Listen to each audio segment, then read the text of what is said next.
remark, it's not the quantity that matters, it's the quality that will matter.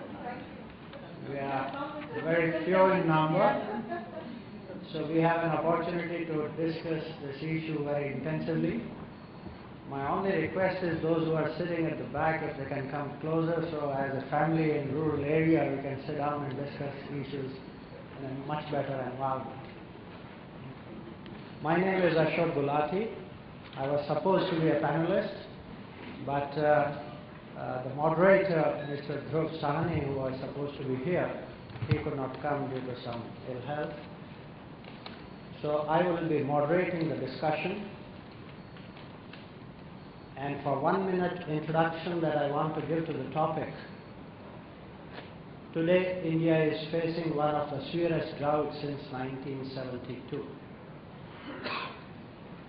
And price inflation as on today is touching 9.95% today. Today's release, it was 19%, so it's a 19%, which is unprecedented, more or less. And the tolerance limit of this country for food inflation is not more than 10%. I'm reminded of a similar situation in 1964-65. 2 consecutive droughts during that period. And that is what actually gave birth to the first Green Revolution. Because political commitment to do something came out of those 2 droughts when people in the West, Paddock Brothers, wrote a book called Famine 75. And they said, nobody can save India. India is going to have mass starvation by 75. It's a gone case and nothing can be done. And India turned around the tables within 4 or 5 years with the help of the miracle seeds which came from Sumet in Mexico and IFPRI in Philippines. We have done that, if there is a political commitment. Are we going to face a similar situation? Or what new opportunities are there in this? We have a distinguished panel here, and I'll start with the introduction of a young political master.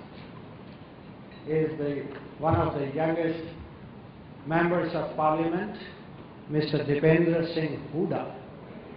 He comes from a state which we call as the seat of Green Revolution, Punjab and Haryana belt, grown in a family of freedom fighters, studied in Haryana and then went abroad to do his business administration and management, and came back to his roots to fight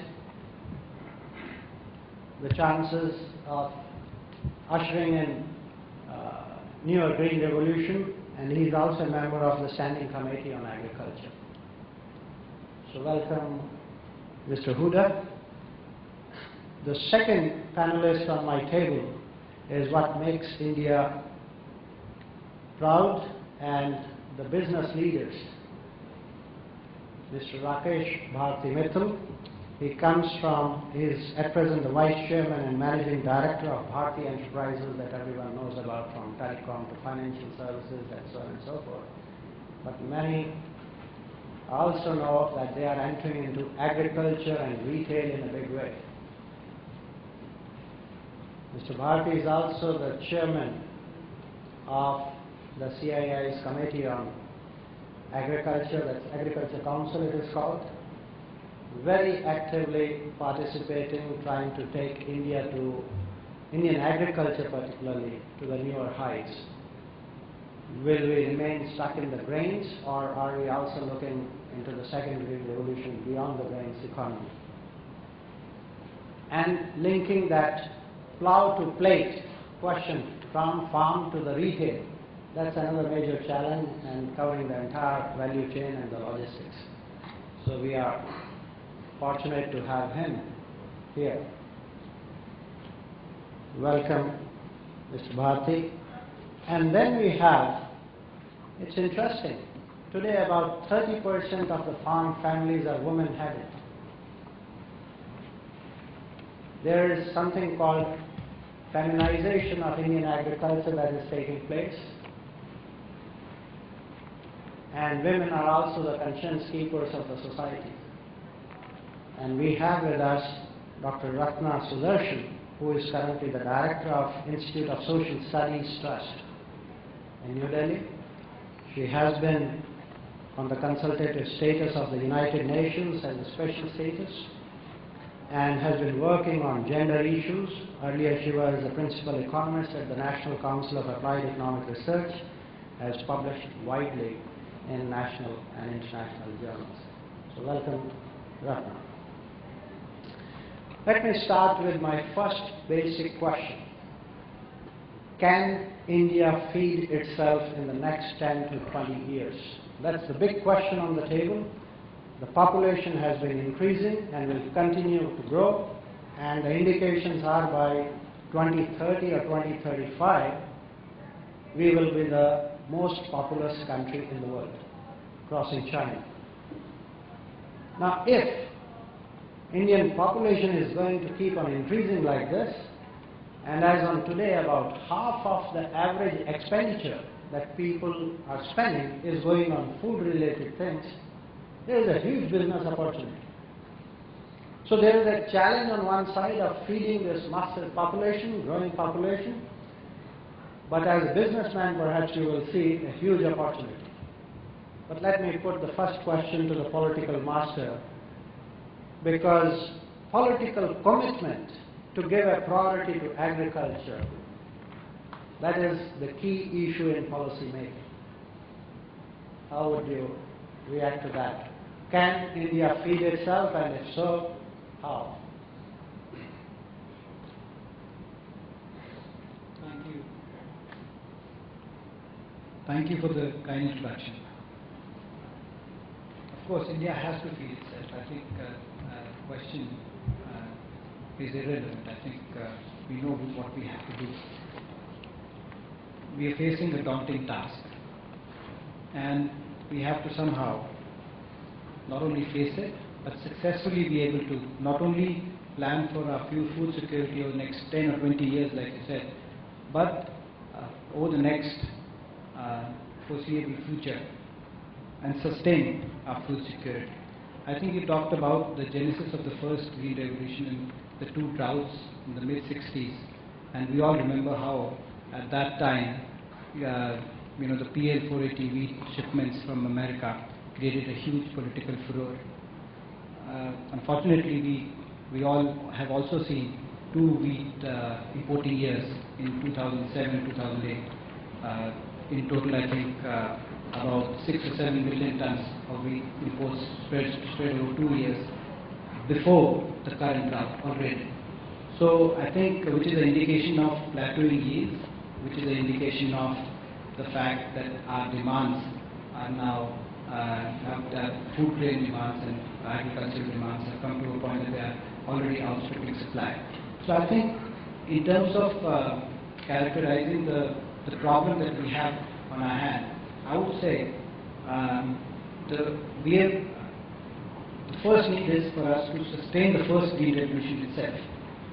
While we saw over 40 years since the first Green Revolution, our yields almost tripled.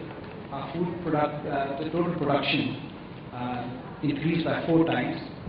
Now, since 2000, if you look at our yields, if you look at our production, the kind of growth is not there. I will specifically point out towards paddy and wheat. I was looking at the growth in area under paddy cultivation, growth in yield of paddy and wheat since 2000, and I noticed that for paddy, while yield has just increased by 2%, wheat, the yield has just increased by 0.1%. I'm talking about yield tripling since the beginning of the Green Revolution. Now, since 2000, from tripling, we are just talking about 2% increase and 0.1% increase. And the area under cultivation again, the growth is not there, 0.1%, 1.3%. In spite of that, we have the world's largest area under both paddy and wheat cultivation, world's second highest production of both paddy and wheat. sort of the good part of the opportunity lies in the yield. As far as the yield is concerned, we rank, as far as the paddy yield or the rice yield, we rank 52nd on when we rank all the countries across the world. As far as wheat is concerned, we rank 38th. Our yield is 38th highest in the world. So I think that's the problem, and therein lies the opportunity too. Of course, if you talk about next 10 years, even within the next 10 years, the problem is huge. Currently, our total food grain production, and I'm just focusing on food grain for now, because the first green revolution was characterized by food grains. I think the current supply of our food grains is about 230 million tons, and by 2020 we would be requiring about 370 million tons just to feed our population. That is not only a daunting task, but it calls for a second green revolution, which has to be more rigorous in its impact than the first green revolution itself. So I think, and of course, you were just before we came in, you talked about the learning from the first green revolution. And you talked about Punjab and Haryana being one of the two states which have, contributed to the green revolution in the most significant way. And now we are seeing some of the impacts, the negative impacts, after bearing fruits for a long period of time. Negative impacts such as soil degradation, which are leading to the plateauing of yield, in fact, declining of yield in some districts of Punjab and Haryana. Soil degradation, the erroneous use of fertilizers over extended periods of time, nitrogen, phosphorus, potassium fertilizers, which are altering the quality of soil. Groundwater depletion, over-exploitation of groundwater. I was just reading a report which said that in Gurgaon, for instance, by the way, Gurgaon is not just an agricultural district, the groundwater exploitation rate is about, in some blocks, is about 450%. That means that for every liter of water that goes into the ground, 4.5 liters is taken out every year. So I think now, so all those are, very, very strong precarious signals for us as we plan ahead. And I would just, stop here, because I think there are a lot of interventions that we could do. And in the next set of remarks, I could perhaps elaborate on some of the things that we need to do, but just ending on the defining elaborating on the problem for now. Great. This is wonderful. Three major things: stagnating yields by 2020, 370 million, that's what I said, right? I'll come back on this. And the question of sustainability. That's natural resource degradation is taking place so fast. What will happen to Gurgaon after 20 years? There will be no water left even beneath. So those who are investing in Gurgaon have to be cautious on that. Can I come to business? What do you feel the challenges are today, and where the opportunities are here? This massive population has to eat something, and the grains is the first thing, but they eat something beyond grain too. Thank you, Professor Gulati. I think let me just go back to the first green revolution, which was talked about both by Professor Gulati and Mr. Hooda. The matter of fact is that those were the challenging times, and the focus was only limited to growing grains to feed the population. And what did it do? I think two big things happened. While on one side we saw a lot of investment went into research, new seed and crop varieties were put up for higher productivity, low-standing crops to weather these nature, and clearly we came out of a situation of importing food grains, being at the mercy of large nations, to become self-sustainable, and actually started exporting also. We do rice exports and wheat sometimes. But the matter of fact is, it created a problem on the productivity, because the soil health went down and the water table is gone to alarming proportions. I read a World Bank report, which was, I think also McKinsey co-authored it, where clearly Punjab and Haryana have come into the red zones as far as the underground water and natural resources are concerned. Today, Punjab loses about 60 centimeters of average groundwater every year. So there are areas where it is even more than 60 centimeters. And for every 1 kg of rice which gets grown and exported, whether within the country or outside, there are different numbers, 3,000 to 5,000 liters of water is used. So that has brought us to challenges where the soil health and the water has created a lot of havoc, and the productivity and yields have gone down. The matter of fact also is, until I would say 10, 15 years ago, more like 10, it has been a supply-led agriculture growth. Whatever we grew, we sold it.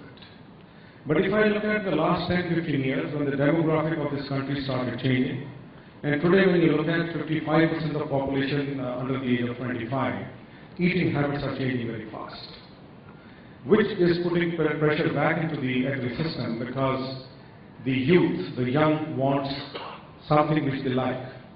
And the farmer or the farming community needs to grow that. And there is one big challenge which I see.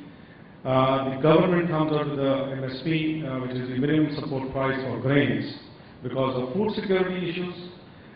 And the farmer actually goes and does that, because even if the crop is not fully meeting the quality standards, the government agencies will buy it and he gets his money.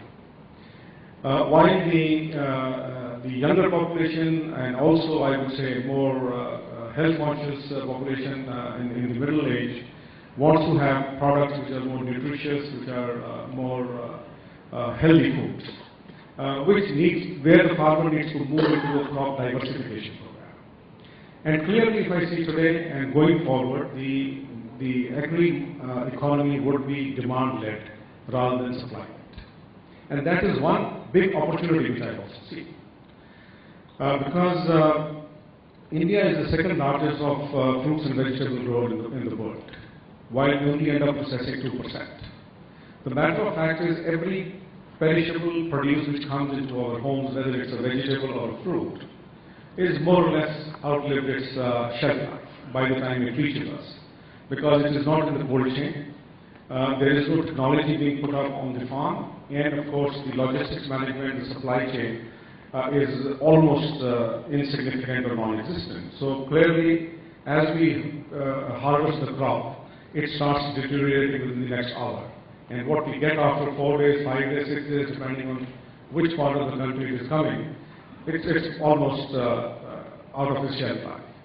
So that's the second opportunity which I see. I believe what we need to look at here is increasing productivity yields per hectare. And it's not only on food grains, but on all the products.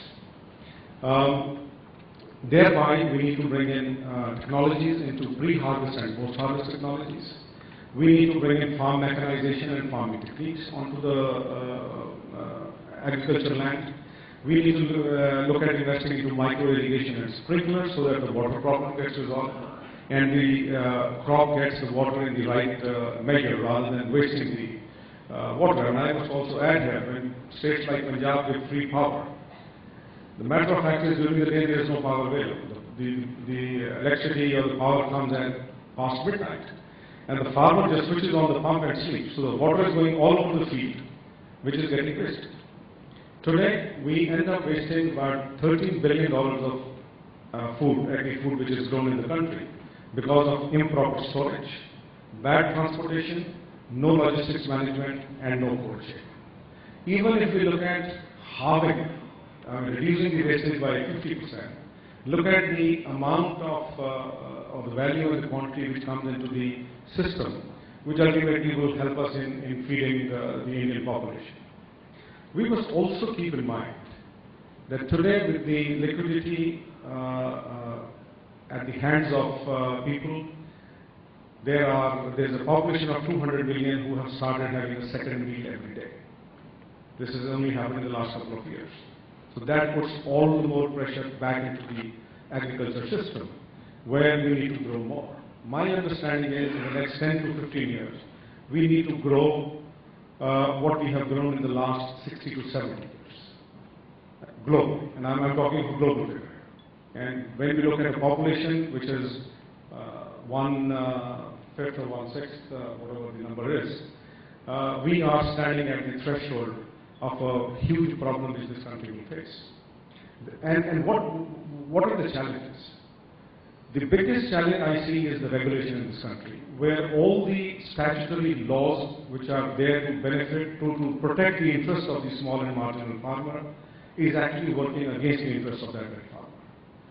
Because of low land holdings, their young children don't want to get into farming.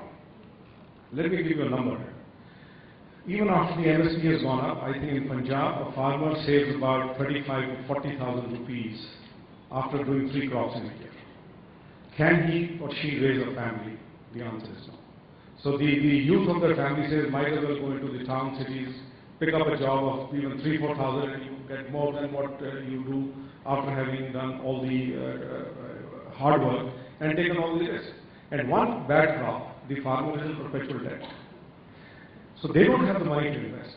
So the second thing which I believe is government needs to seriously engage with the private sector. For the private sector to come and make large investments into agriculture on the farming side. On the processing side, while we talk about the opportunities, I believe if we are, even if we have to move from 2% processing to a double digit or 50-20%, we need billions of dollars of investment into food processing alone. And what does it do? It actually helps in providing off-farm employment to the rural youth. And that is something which we need to engage with. I think let me just stop at this and then probably come back. Thank you.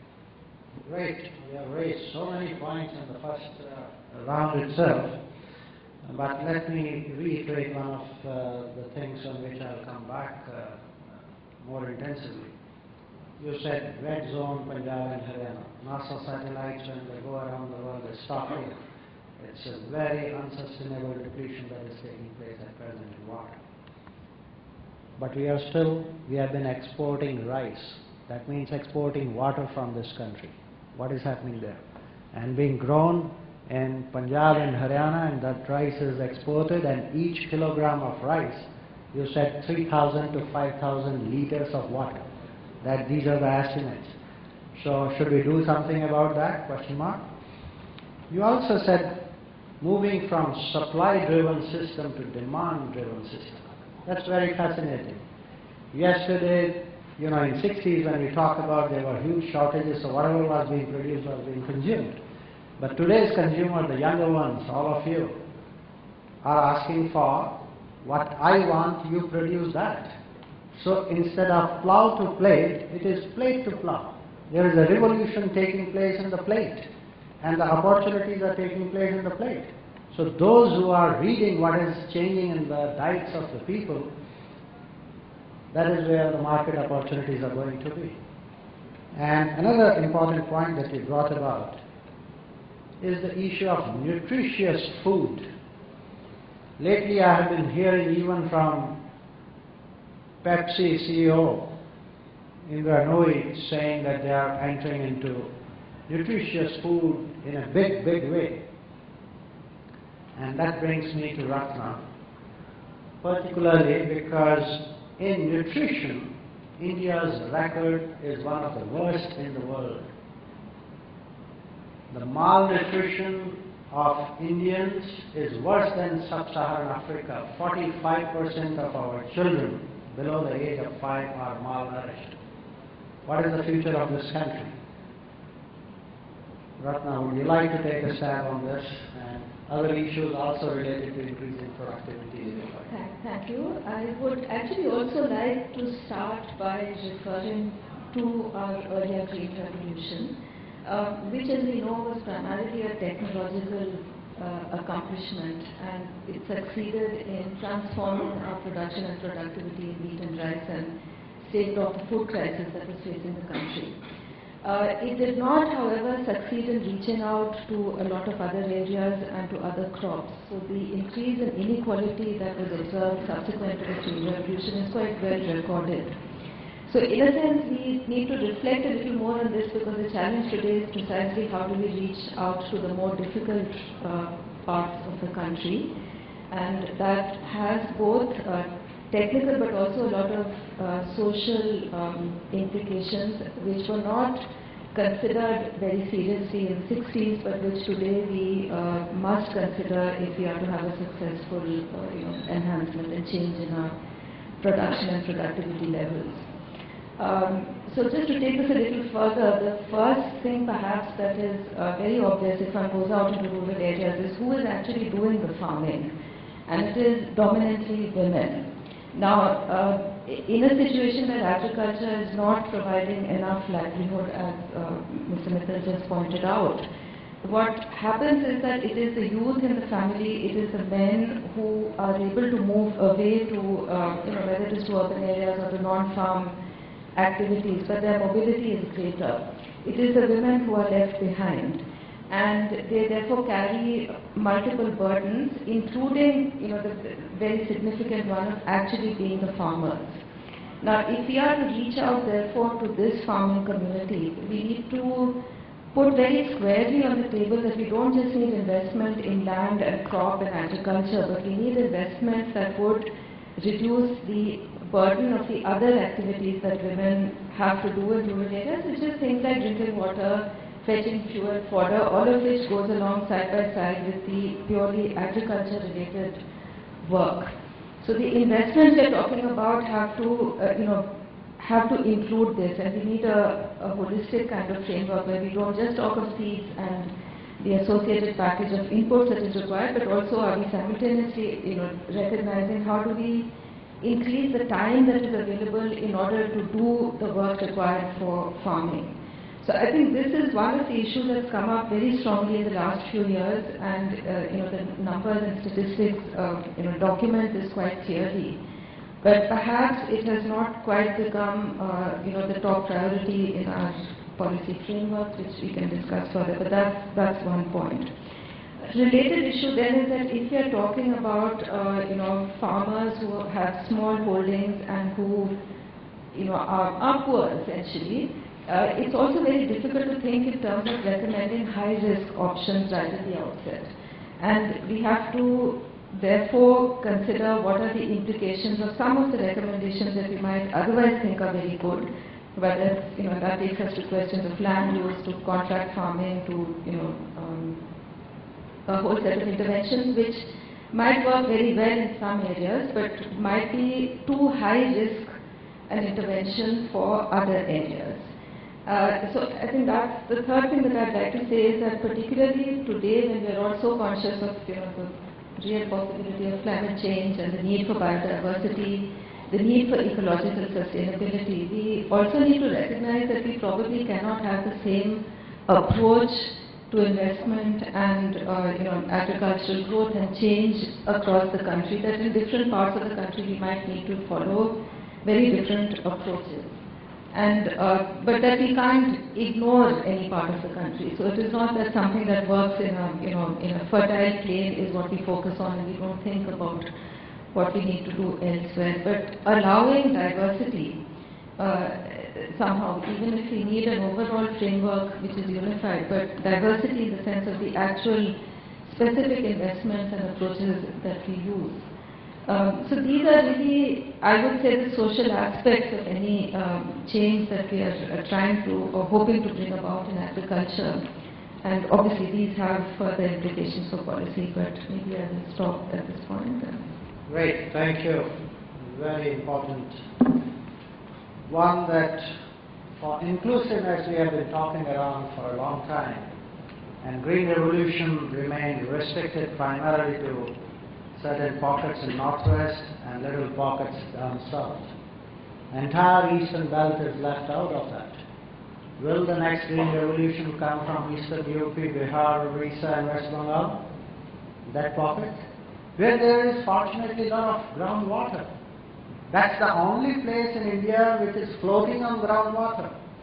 Can we get our acts together and have those yields which are hovering at 2 tons per hectare in the eastern belt to 4 tons, what you are getting in Haryana or Punjab, 4 to 5 tons? What is it that will make it go? How much investment would be needed? And that would be the real true inclusiveness at a regional level. It could be a win-win situation, both for poverty alleviation, great opportunities and giving us food security for the next 20 years. Inclusiveness of women. But the other key point that I think needs to be discussed, the high risk coming from climate change. The estimates range from, if the temperatures go up as they are going up, wheat in South Asia, India in particular, will be the worst affected globally. By 2050, my own institution, IFPRI's work that has come out, is frightening. 46% reduction in wheat by 2050. FAO and Government of India set up a commission to look into that. With each 1% increase, 1 degree increase in temperature, you are going to lose about 10% of yields. So that challenge has to be settled, and what we need to do about that. What I would like to do at present is quickly, if you want to respond, any one of you, to any one of these issues or questions, and particularly on your other question of 370 that I indicated. Government of India has a target of 252 million tons of food grain production by 2020. You are saying 370 million tons will be needed by 2020. There's a huge, huge gap. Can we go to the world markets and import that? Or are the numbers somewhere need to be reassessed? Quickly. So quickly before I respond, before I respond to that, I think I wanted to add one more dimension to the debate which Rakesh briefly talked about, the farmer and the next generation of farmers. I think the farmer is the centerpiece of this problem too. It is not just their production and then how much we need to produce to feed us, but who's producing, because the people who are producing constitute 60% of our population even today. From the time during independence where 50% of our GDP, even 60%, almost 60%, came from agriculture, with 75% of people dependent on that. Now that number has gone down to 17%, and it's going down very fast, at a very fast rate. That is very difficult to keep even track of that number, 17% in this last economic survey. And the number from 75% of people dependent on it has just gone down to 60%. So the GDP per head of these farmers, on each of these farmers, is going down and down. They are relatively becoming poorer with each passing year. Not only that, we have evidence of fragmentation of our land holdings, with the land holdings per head becoming more smaller and smaller. So I think the next generation of farmers is a big issue, because when we talk about India as a young country, we have to acknowledge that most of these young men and women are coming from that sector, and unless we give them the right opportunity to pursue agriculture profitably, or to make the switch to either manufacturing and services by providing them adequate skills, that is going to be the biggest problem. And that's the problem that I see on the daily basis when I visit my constituency. So many of these young boys and girls who are facing the economic crisis because of the stagnation in yields, because of fragmentation of land, because of and they don't have adequate skills to go to make the switch to manufacturing or services sector to enhance their future. So I think the farmer and the next generation of farmer that Rakesh just briefly talked about is the centerpiece of problem. As far as the numbers, see, I think there are various estimates. I mean, of course, the population population increase is unprecedented, and the differences in estimate on what the changes on the plate are going to, what pressures they are going to create on the production numbers that we need, is also something which some of these changes we are seeing and assessing for the first time. So I think while the numbers could vary and be different, but I think the magnitude of the issue in front of us could be daunting. And add to that the quotient of climate change. Yes. And if you add to that, and at the current level, what percentage we have to increase our productivity in production to account for the or discount for the negative impact of climate change, I think the problem, of course, is daunting. So that's very critical new dimension. The share in GDP of agriculture is coming down dramatically, but the people dependent on agriculture are still quite large. The workforce, we say, is about 52% of the workforce still working in agriculture. But one point that I want to bring on the table, that earlier about 25% of the income in rural areas used to come from non-farm operations. Today it is 50%. So they are doing something else besides they are not dependent on just farming. So just farming will not help, and that's the way when people move away from farming, that's when the consolidation takes place, and that's when the farm size starts becoming bigger. Punjab is showing that trend, but most of the other states are still fragmented, and that's a major challenge on the table. Would you like to, this is what I was going to say, do you see anything changing the land markets laws or something where consolidation can take place more quickly? Because in all the developed countries, average holding size is increasing. In our country, it's still fragmenting because the land markets are quite tight and strangulated. Is there anything there we can see? I think first of all, let me just add here, whatever the case may be in the next 20-25 years, demand will outstrip the supply. Let's forget about it for the time. We can't feed ourselves. No, I think that's a challenge, so we need to work on it. Having said that, let me also quickly give 2 data points and then 2 suggestions which I want to leave on the table, and then we can hear. Clearly, to my mind, when we are looking at that there is going to be shortage on grains, the country needs to look at large-term planning, long-term planning, where they should go out to the international markets of saying for the next 10 years we need sugar, wheat, rice, whatever it is, whatever our requirements are, and get the same thing at a better price, rather than just waking up one morning and we need to either import sugar or we need to ban the export of sugar.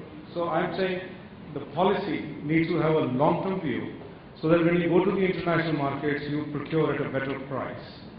And also, if you can get rice at a better price and can come from Australia to the southern India, it's still cheaper than growing in Punjab and hauling it through the country and paying high freight charges and storage charges. The second thing which you just pointed out, will the geographic locations move from Punjab, Haryana, and at least now if I see Madhya Pradesh, Chhattisgarh also getting into growing wheat? The answer is yes. But what needs to be done is the government needs to start making investments either on their own or through the private sector on storage of those grains. FCI made large-scale investments in Punjab, Haryana and northern India, and you saw the productivity going up and you had the warehouses to store. In south and especially if you look at south and east, they grow what they consume. But if there is a storage facility and you say now from 2 tons you need to take this to 4 tons, which can be taken, there will be no storage facility, and again the food will rot on the roads. So having said that, quickly on horticulture, what Mrs. Sudarshan just talked about, it generates 16 times higher employment in the rural areas, and 70% of that is women. So in a way it also talks about women empowerment. But more importantly, since I see more girls and women sitting here, they take 95% of their wages back home while we men just take 55%. So I don't want to get into what happens. What we need to look at is serious intervention on the land aggregation. Today the land is aggregated by large farmers without a written contract because many states don't allow lease of agricultural land, while states like Punjab and Haryana allow lease of agricultural land officially. So the landowner, whether it's a farmer or a person who has agricultural land is not tilling, gets about 25,000 rupees per acre per year, while in UP you get 7,000-8,000. So ultimately, the regulation is now working against the benefit of that marginal farmer or the marginal landowner. We have taken it up, and I have strongly taken this up with the Minister of Agriculture, where we have talked about the Model Land Leasing Act, where all state governments should officially allow lease of agricultural land for long tenure, let's say for 10 years, but the ownership right will stay with the landlord. It will never ever change under any circumstances. So there are many living acts where they say after 3 years or after 6 years the tenancy rights kick in or the ownership right kick in. The second point which I want to leave here, and we are driving this, I have written to the Honorable Prime Minister, this country needs to come up with an agri-renewal mission. To my mind, enough talk has happened in the last almost a decade since I've been seeing it, more so 5 years when I got into agriculture. We've just been talking on different forums, but there is no action happening. Can we look at a serious agri-renewal mission where the stakeholders are brought onto a table, a debate must start, what needs to be done, and where the investments need to go. Ultimately, to my mind, this will move the farmer, which is today, the farmer is today recipient of passive subsidies. There is a subsidy on fertilizer, there is a subsidy on irrigation. The farmer doesn't get it. It's the industry or the manufacturing sector. So it's a passive subsidy. Versus when you go into the crop diversification program, and which will be market driven, the farmer will end up generating higher incomes. They will look at the economic models. So it's a win-win situation on all the sides. I mean, clearly I can share with you, we are working with 1,000 farmers in Punjab and Maharashtra who grow baby corn and sweet corn. Their incomes have gone up by at least 30% if they were just doing wheat and rice. And that's the private sector intervention which we've already made. Thank you. Great. About switching to the high-value agriculture, each hectare can give you much more and give you more employment and women employment, which larger share of that goes to rural. What's your take? Is there anything that we need to do in the high-value agriculture? By the way, food grains, with which so much we are obsessed in terms of food security and other things, constitute less than 25% of the value of agriculture output. Rest is non-food grain sector. So this food grain sector includes all the cereals plus pulses. 75% is the non-food grain segment, which can be much more remunerated. But when we talk of renewal of agriculture or any food security concerns, we talk just wheat and rice. So I think we need to do a lot. Ratna, you would like to have quickly something on this, particularly high-value agriculture and women? Well, just a small point which actually builds on what has been said, but just to say that, one of the positive aspects of small holdings is from a food security point of view. You mentioned nutrition earlier, but from the point of view of household nutrition and food security, homestead farming has been flagged as one of the very important ways of going about this. So that, I just want to put on the table that maybe we shouldn't dismiss, the potential of cooperative agriculture. I know we've had, different kinds of experiences, but allowing people to have small holdings which can, which from a food security, nutrition point of view are just as very important. And then some system of cooperative farming. It's still something that we need to think more about. Maybe we need to look at the laws more carefully to see how that would be made to work. So just that. Well, I would like to debate on that question, but only for your information. Cooperative farming, which was tried in many of the state-administered economies, hasn't worked so far. But China has suddenly dramatically changed and liberalized its land lease laws, allowing the farmers to give their land on lease for 30 years. This is the biggest change.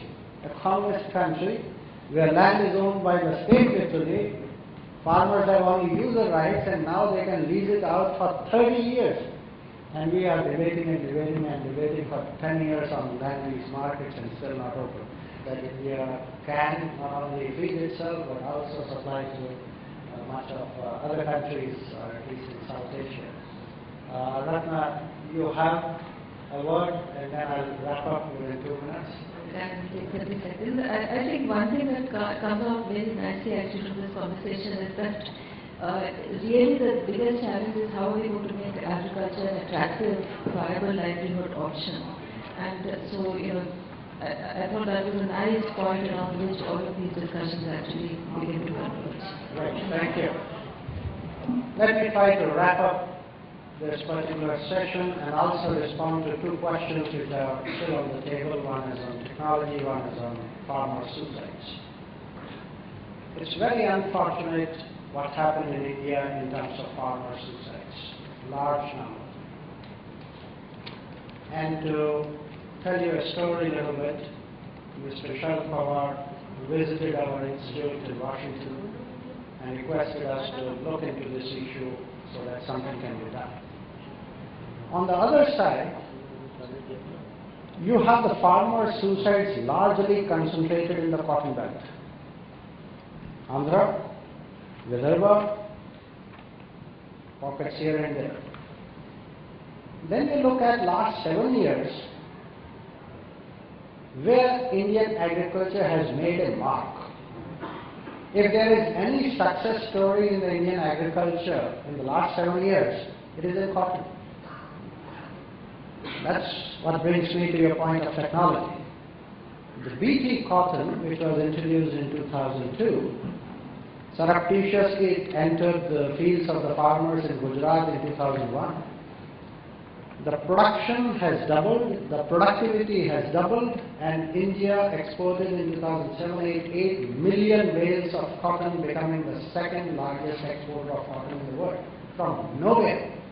5 years back, nobody in this country could ever predict that India would be such a big player in cotton. Today in China, if you go, their mills know Gujarat more because that's from where it is being exported than perhaps the rest of India. So there is a big success story. The second success story that has come in the Indian agriculture, again from technology, is hybrid maize. Maize production has gone up by 60% in this country. It is not as spectacular as the cotton success story, but there have been debates on that technology. Interesting thing for me is that both these success stories are driven not by the government, not by the co-ops. It is driven by the private sector. BT cotton success story is totally by the private sector. Hybrid maize is largely by the private sector. And we have to learn some lesson. If you look at the revolutions in agriculture, the green revolution, the seeds came from outside.